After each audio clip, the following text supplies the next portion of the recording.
이렇게 또 박수로 환영해 주는 교회는 처음이네요.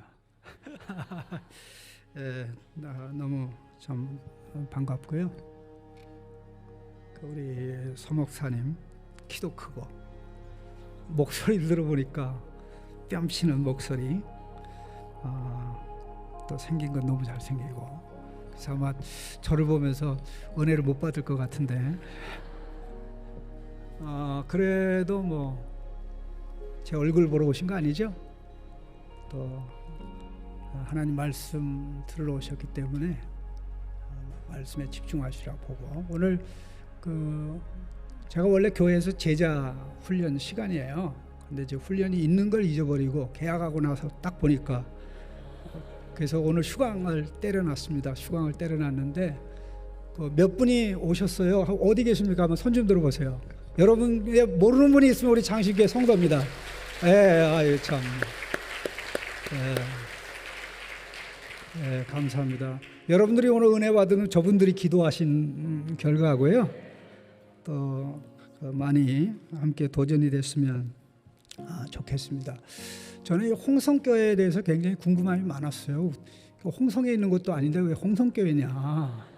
그래서 목사님한테 물어봤더니 홍제동의 거룩한 성에서 홍제동을 거룩한 천성처럼 만들기 위한, 그야말로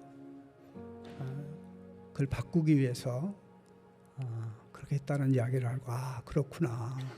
그런데 제가 알고 있던 교회는 홍성교회인데, 목사님이 저를 초청할 때만도 저는 홍성교회로 알고 있었는데, 나중에 찾아보니까 서울 홍성교회로 바뀌었어요. 배포도 크다. 이제 홍제동만 책임지다가 이제 서울을 다 책임지려고 그렇게 한 걸 보고, 하나님의 복이 있을지어다. 제가 그렇게 말씀을 드리고 싶습니다. 제가 말씀드리는 홍성은, 저는 항상 홍자 할 때 불구롱해가지고 십자가를 늘 생각합니다. 십자가의 도시, 서울을 십자가의 도시로 만드는 어느 교회? 아멘. 그런 은혜가 있기를 간절히 바랍니다. 하나님께서는 우리에게 짐승들에게 주지 않은 특권을 주셨는데, 그 언어 사용에 특권을 주셨습니다. 언어는 지배의 수단이 되면서 또 지배받는 수단이 되기도 합니다. 언어를 잘 사용하는 사람은 복된 지배를 하고, 또 잘못되게 사용하는 사람은 그 자기가 하는 말에 지배를 받아서 망하는 길로 갑니다. 그 사람이 건강한가 건강하지 않은가는 자기를 하나님 말씀으로 보고, 또 사람들을 대할 때 하나님 말씀으로 대하느냐 대하지 않느냐를 보면 금방 알 수가 있고요. 특별히 자기 이름에 대해서 열등감을 가진 사람 보면 건강한 사람이 거의 없습니다. 예수 믿는데도 자기 이름에 대해서 굉장히 열등감을 가지고 좌절하고 그런 경우가 있는데, 저는 그런 분들을 볼 때마다 당신의 이름에 예수님의 이름으로 세례를 베풀라. 당신의 이름에 예수님의 이름으로 세례를 베풀어서 예수님의 시각으로 보면 좌절할 수가 없다. 오늘 저는 말씀을 이렇게 쭉 나누면서 이제 리딩 지저스라는 그 순서회에서 이제 마가복음에 대해서 말씀을 부탁을 해서 제가 좀 나눌 생각인데, 염려되는 부분 중에 하나는 여러분들이 읽고 있는 책하고 제 생각이 다를 수가 있다는 것이고요.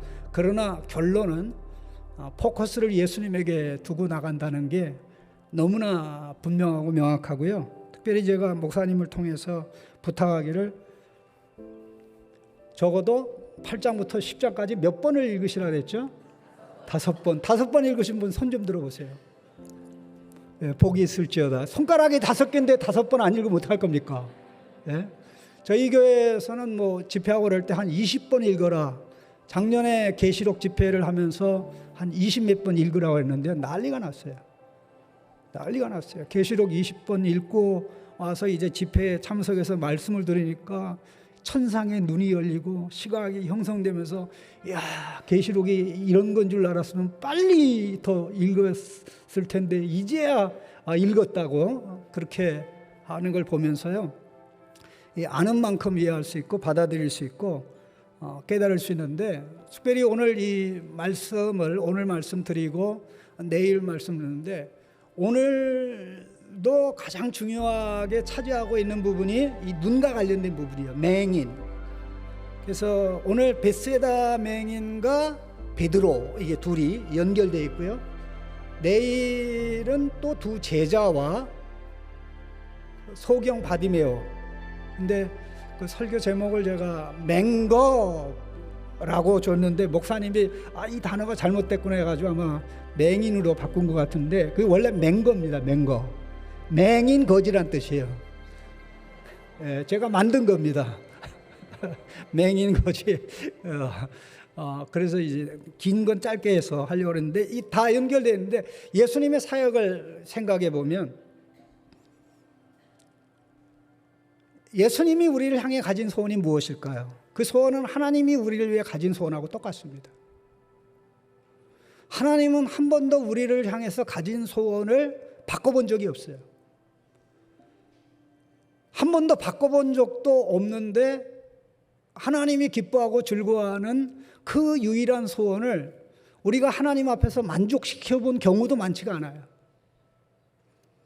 이스라엘 백성을 애굽에서 인도하여 낼 때 가지셨던 소원이 뭡니까? 그들을 애굽에서 인도하여 내는 하나님이 유일한 하나님이라는 것, 하나님과 같은 분이 없다는 것. 광야 40년을 살아가면서 하나님이 그의 백성에게서 원했던 게 뭡니까?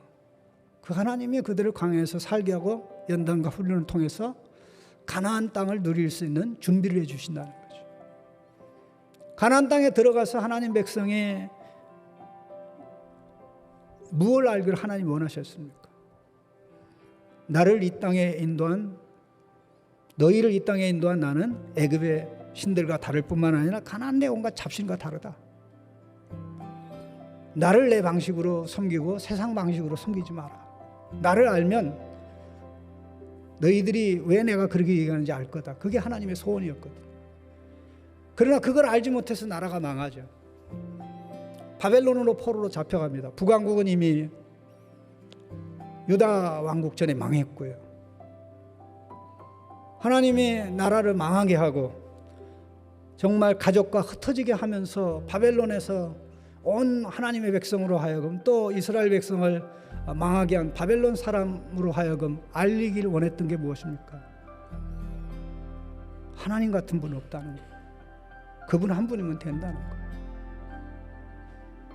에스겔을 통해서, 예레미야를 통해서, 이사야를 통해서 끊임없이 말씀하셨죠. 예수님이 사역하시는 가운데 가장 가슴 아팠던 일들 중에 하나는 마지막에 있었습니다. 우리가 그 내용을 좀 다룰 텐데요. 예수님의 초창기 제자 중에 빌립이라는 제자가 있습니다. 예수님, 하나님 아버지를 보여주세요. 아마 우리 같았으면 아마 쇼크샷 했을 거예요. 충격받아가지고, 나를 본 자는 아버지를 보았거늘 어찌하여 나보고 아버지를 보여달라고 하느냐. 내가 하는 말이 아버지의 말이고 내가 하는 일이 아버지의 일인데 어찌하여 너는 그 말을 하느냐. 내가 아버지 안에 있고 아버지가 내 안에 있고 아버지의 말을 내가 하고 있는데 어찌하여 아버지를 보여달라고 하느냐. 아마 우리 한국 사람이었으면 우리 화를 참지 못하는 어른이 자식을 귀를 때리는, 귀싸대기를 때린다고 할까요? 아마 그랬을 수도 있을 것인데요.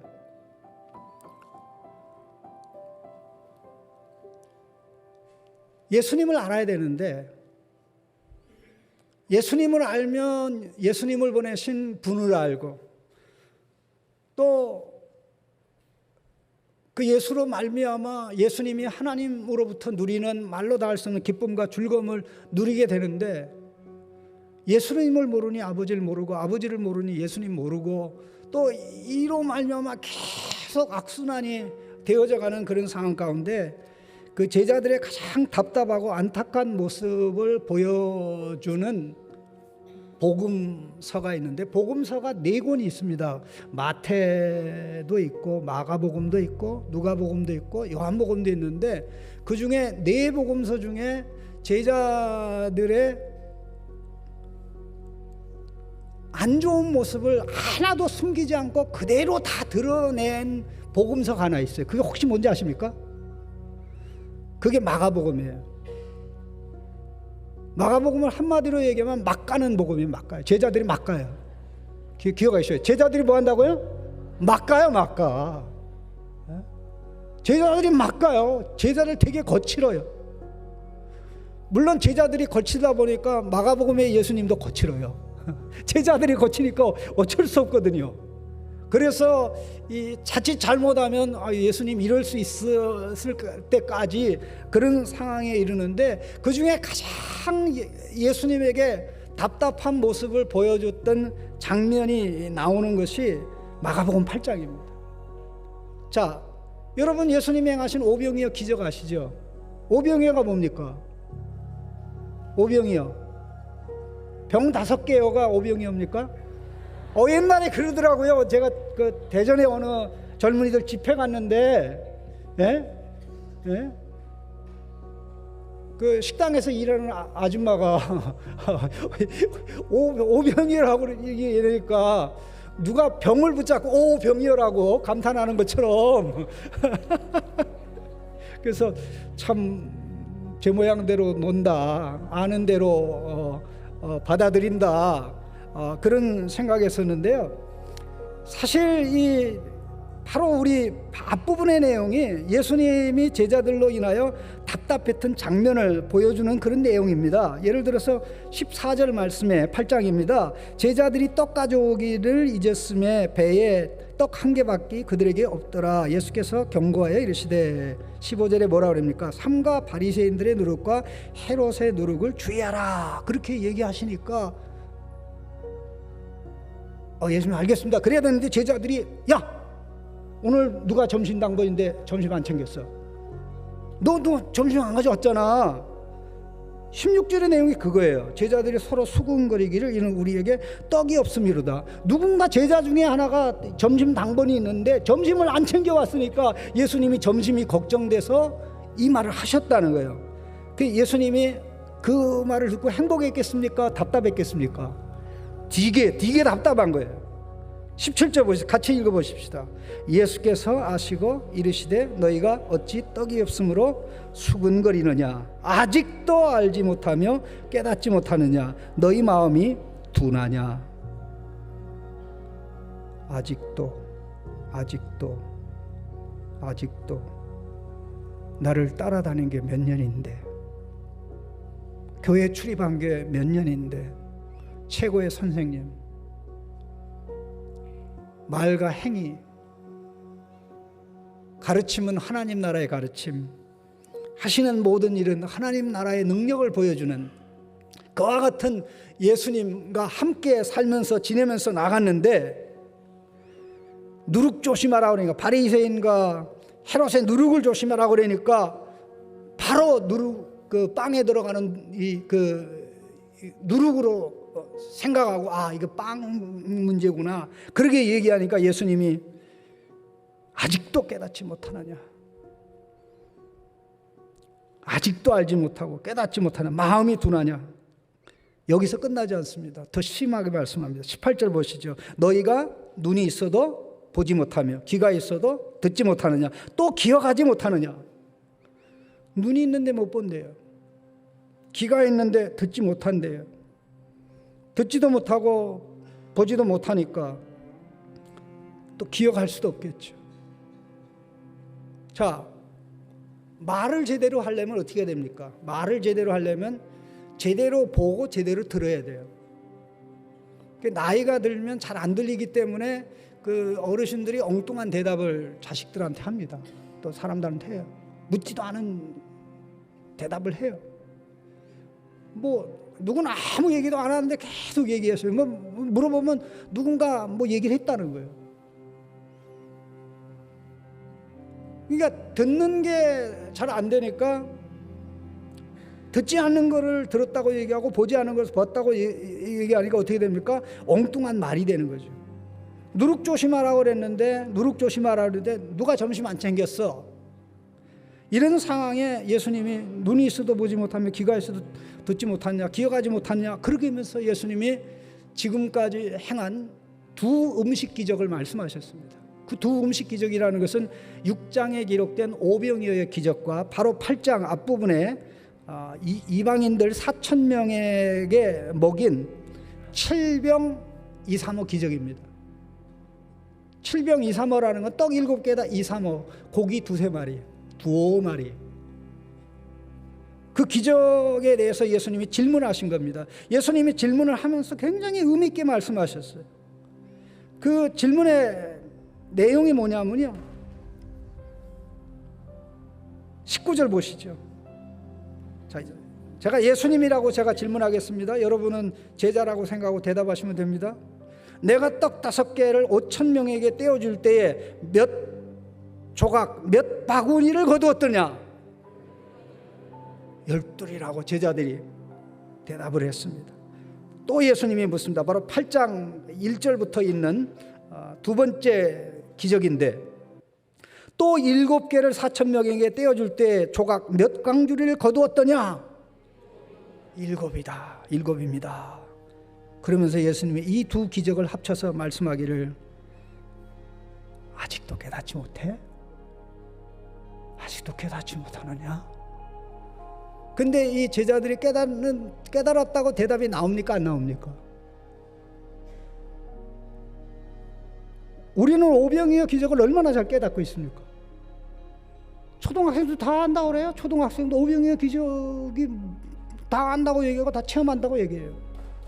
하나님, 오병이어 기적 우리 집에 허락하여 주옵소서. 내가 작은 것 드리면 하나님이 놀라운 것으로 뻥튀기 해주실 줄로 믿습니다. 내가 드리는 것은 이것이지만 이따만한 것으로, 나는 썩어질 것을 드리지만 하나님은 썩지 않을 것으로 채워주시고 역사해 주실 줄 믿습니다. 그게 오병이어 기적이라고 생각하고 나가는데, 그 기적의 현장에 있었던 제자들은 예수님이 볼 때 전혀 알지 못하는 그런 상황입니다. 제가 많은 시간이 없기 때문에 그냥 하나만 얘기, 한번 생각해 보세요. 그 8장 4절 한번 보실까요?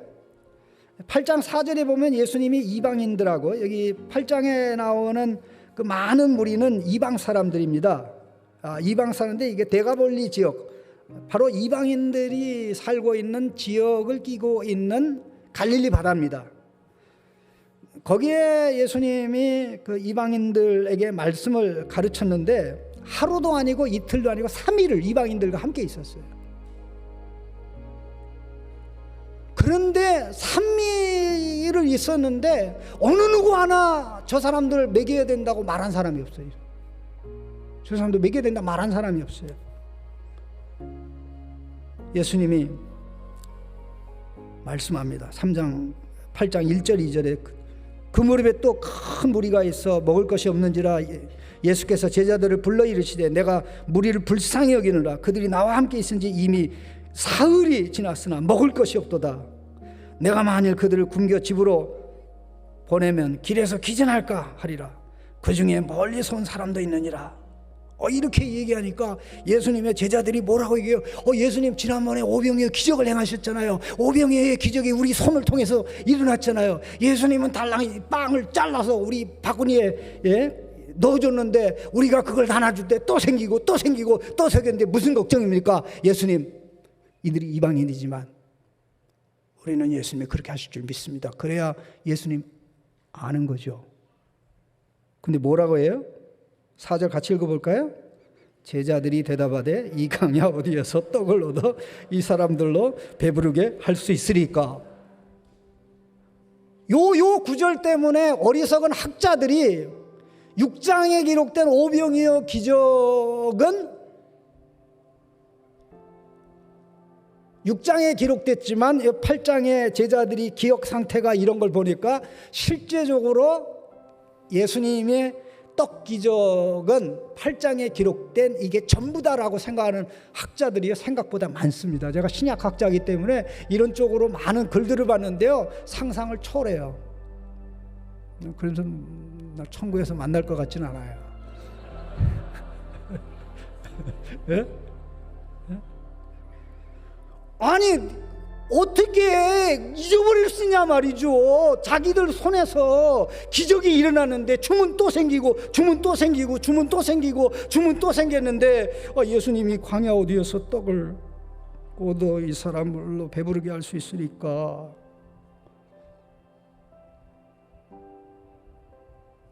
뭐예요? 기억.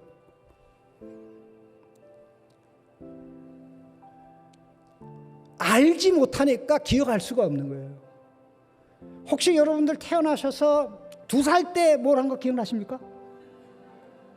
2살 때. 우리는 여기 있는 분들 가운데 2살 때 일어났던 일을 기억하는 분이 단 한 사람도 없어요. 그러면 언제부터 우리가 어렸을 때 일어난 걸 기억하냐면요, 말하기 시작할 때, 우리가 말을 또박또박 할 때부터 일어났던 일을 기억하고, 왜냐하면 내가 말할 수 없는 거는 기억을 못해요. 기억을 하더라도 말을 못하니까 이게 자동적으로 사라져요. 그러니까 어렸을 때 기억이 없는 거예요. 일어나긴 일어나는데 그거를 말을 해야 되잖아요. 예? 말을 해야 되잖아요. 그래서 그래요, 시인들이 그래요. 내가 뭐를 아는지 알기 위해서 시를 쓴다 그래요. 내가 뭘 아는지 알기 위해서 시를 쓴대요.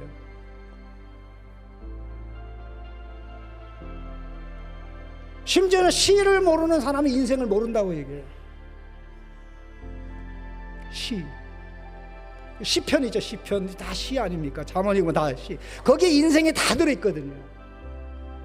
온갖 종류의 온갖 인간 군상들의 경험과 체험, 아픔, 괴로움, 좌절, 낙심, 이런 게 모든 게 다 들어, 거기 인생이 다 들어있거든요. 공자는 자기 아들에게 네가 시경을 읽었느냐 물어보니까 안 읽었습니다. 그러니까 시경을 읽은 너하고는 내가 인생을 얘기할 수 없구나. 그렇게 얘기하면 이 아들이 충격을 받아가지고 열심히 시경을 읽어가지고 나중에 아버지한테 아버지 내가 다 읽고 이해했습니다. 그러니까 이제 너와 인생을 얘기하겠구나. 뭐 그렇게 이야기를 좀 했었는데요. 가장 절제된 언어 중에 언어를 골라서 인생의 아픔, 슬픔, 좌절을 담으면서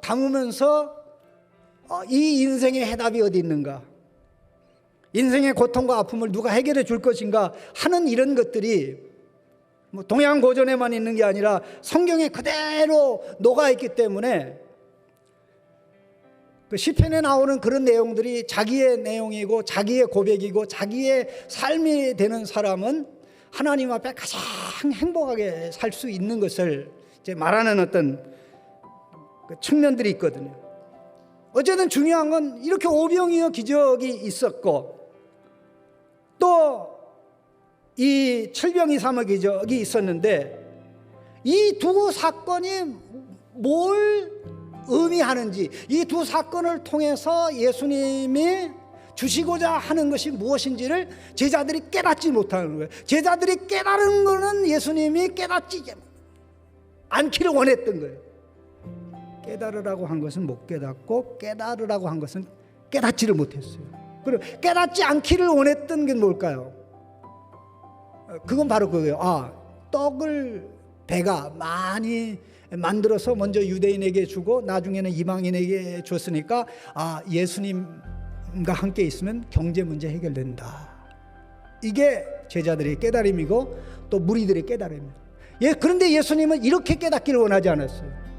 자, 예수님은 경제 문제를 해결하기 위해서 오셨습니까? 예수님이 없어도 경제 문제는 해결이 됩니까? 왜 대답을 안 하세요? 예수님 없어도요 경제 문제는 해결이 돼요. 사람이 욕심만 줄이면 경제 문제 해결돼요. 하나님이 오만 가지 자원들을 다 만들어 주셨고요, 천지를 창조하신 하나님께서 천지를 창조하신 것은 당신이 친히 먹여 살리려고 창조한 거예요. 사랑하려고. 하나님이 지금도 먹여 살리는 일을 하고 있어요. 하나님이 먹여 살리는 일을 사람들을 통해서 하니까 사람이 하는 줄 알고 착각하고 있지, 사람들을 통해서 하나님이 하시는 거예요. 사람들이 하는 모든 일들은 그게 뭐예요? 그 원소, 자원 이런 것들은 다 하나님이 만들어 공급하는 거잖아요. 예? 그러니까 먹고 입고 마시는 문제는 하나님이 아담을 창조할 때부터 근본적으로 다 돼 왔고요. 하나님이 아담을 먼저 만들었습니까? 음식과 삶의 터전을 먼저 만들었습니까? 예, 삶의 터전과 음식을 먼저 아담이 눈 떠보니까 먹을 거 천지다. 우와, 먹을 거 많네. 이것도 먹고 싶고 저것도 먹고 싶고 눈이 휘둥그레져가지고 뷔페집에 가가지고 종류가 너무 많아가지고 혼돈하는 이상으로 그렇게 됐을 것입니다. 예수님이 그러셨잖아요. 사람이 떡으로만 사는 것이 아니요. 떡으로만 사는 것이 아니요. 떡으로만 사냐. 떡이 없어도 된다는 겁니까? 사람이 사는 데는 떡도 필요하다는 겁니까? 떡도 필요하다. 떡도 필요하다고 떡만 필요하다 차이가 뭡니까? 떡도 필요하다, 떡만 필요하다. 근데 오늘 믿음 생활하면서 많은 사람들이 떡만 필요한 줄도 알고 예수님에게서 하나님에게서 떡만 구하는. 그래서 제가 교회에서 가끔 농담을 합니다. 한번 따라 합시다.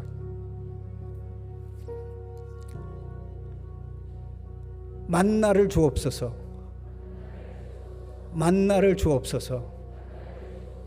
만나 주옵소서. 자, 만나를 주옵소서 할 거예요? 만나 주옵소서 할 겁니까? 예? 예? 만나를 주옵소서, 만나 주옵소서. 만나를 주옵소서라고 기도합니까? 만나 달라고 기도합니까? 와, 수준 되게 높네. 목사님 정말 너무 잘 가네. 야, 나 이렇게 수준. 예수님이 오병이어 기적을 통해서 알리시고자 했던 것은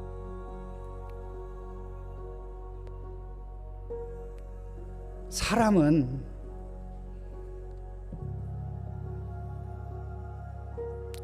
떡을 먹어야 되는데, 생명의 떡을, 말씀 떡을 먹어야 되는데, 그 떡을 먹어야 생명이 회복되고 생명이 춤추고 노래하고, 그 떡을 먹어야 죄와 싸워서 이기고 하나님의 아들로 딸로 살아갈 수 있게 되는데,